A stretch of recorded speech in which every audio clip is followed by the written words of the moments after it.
Terence Meaden's theory is based on his own individual interpretation of the shape and design of Stonehenge. Stonehenge was built as a temple to the earth goddess. All these stones represent, in one way or another, the organs of generation of the earth goddess.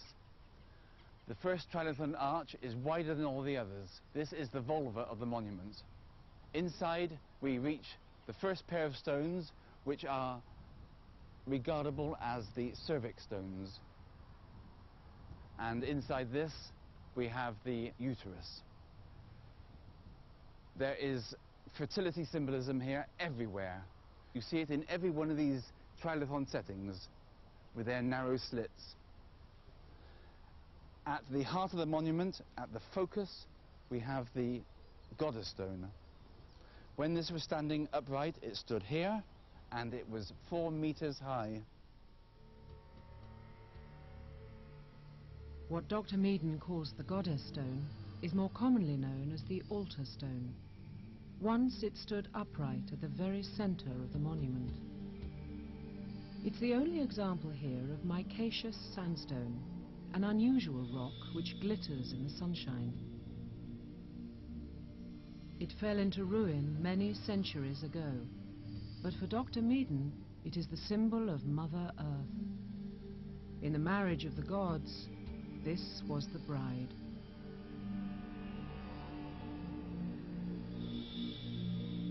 For professional archaeologists, there remains a problem with Meaden's theory, a hole in the evidence. For if our ancestors were inspired by a goddess cult, they left no clear image of her in Britain.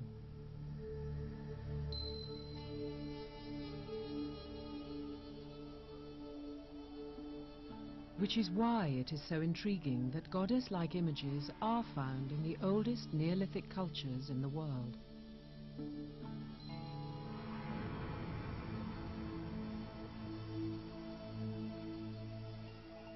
"10,000 years ago, in the eastern Mediterranean, at the junction of Asia and Europe, the earliest Neolithic age began with a dramatic shift from hunter-gathering to farming. This successful new way of life spread westwards through Turkey and Europe, taking around 4,000 years to reach Britain. But what happened to the goddess along the way? 2,000 miles east of Stonehenge, the Anatolian Plain, which means land of mothers. These Turkish farmers are descended from Neolithic ancestors who left behind an artistic treasure of female figurines, of mothers, queens or goddesses.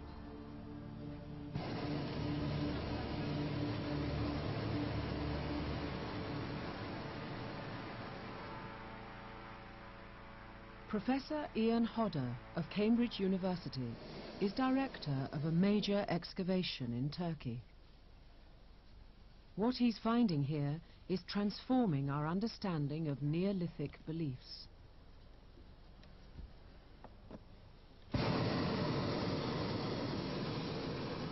Below this archaeological survey balloon lies the physical and artistic legacy of a people who lived 9,000 years ago.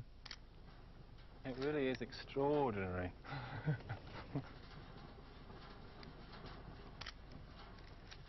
Long before Stonehenge, up to 10,000 people lived here, crowded together in a busy city called Çatalhöyük. The site itself would have looked like a great sea, an enormous sea of houses all huddled together with no streets between them, people moving around on the roofs.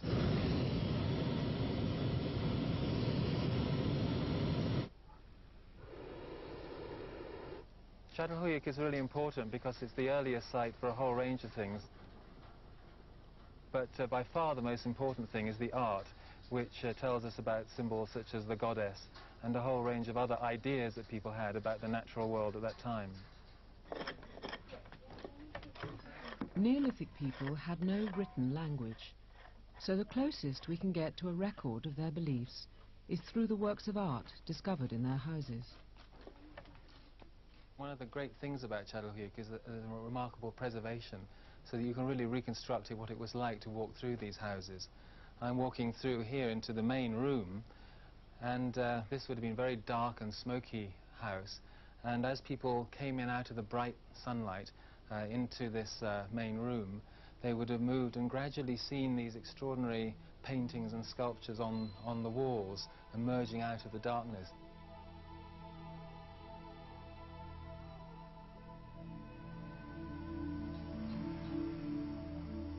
Among the art revealed by the excavation are dazzling images of women in positions of great power. What may be a woman giving birth to bulls? The bull is an accepted symbol of fertility and virility.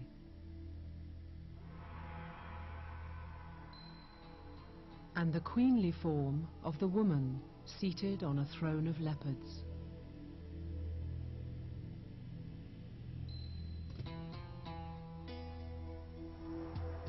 This has suggested to many people that not only were women important in daily life, but that they had some sort of religious significance. And out of all this symbolism, one can perhaps talk about a very powerful or goddess-type figure. I'm going into this side room, which has a whole series of storage bins. We think these were used for storage of grain and so on, and it's in a bin like this that the famous Mother Goddess figure was found, very powerful figure. One idea is that what we're seeing here is the fertility of the woman linked to the fertility of grain. Perhaps the fertility of the woman helps the crops to grow, that sort of idea. The power of the female images found at Çatalhöyük draws women's groups here from all over the world. Ceylan Orhun is a prominent Turkish feminist who organizes international visits. She believes Çatalhöyük offers vivid meanings to modern women. The role of the Mother Goddess in Çatalhöyük was that she was the spiritual leader. Çatalhöyük has been a matriarchal society. Women were at the center of the society, and the women of today can learn from that and embrace their power without the cliches of the patriarchal preaching today. Women come to Çatalhöyük from all over the world, all sorts of women, from academics to housewives to retired women to grandmothers. And it is a powerful feeling, really, when you get here with different kind of women from all sorts of places and all sorts of statuses in life. The image of a powerful mother figure, or goddess, resonates across 9,000 years of history in the Eastern Mediterranean. But could belief in her have survived the long journey to Britain and Stonehenge? If we follow the Neolithic through into Europe, of course we know that ideas about farming spread, so it's not unlikely that ideas about symbolism also spread, their belief system. So that by the time we get to places like Stonehenge, although these are different societies, the belief system in which women were central probably continued. And if there was a great goddess of fertility in Britain, was Stonehenge built to link her to the skies?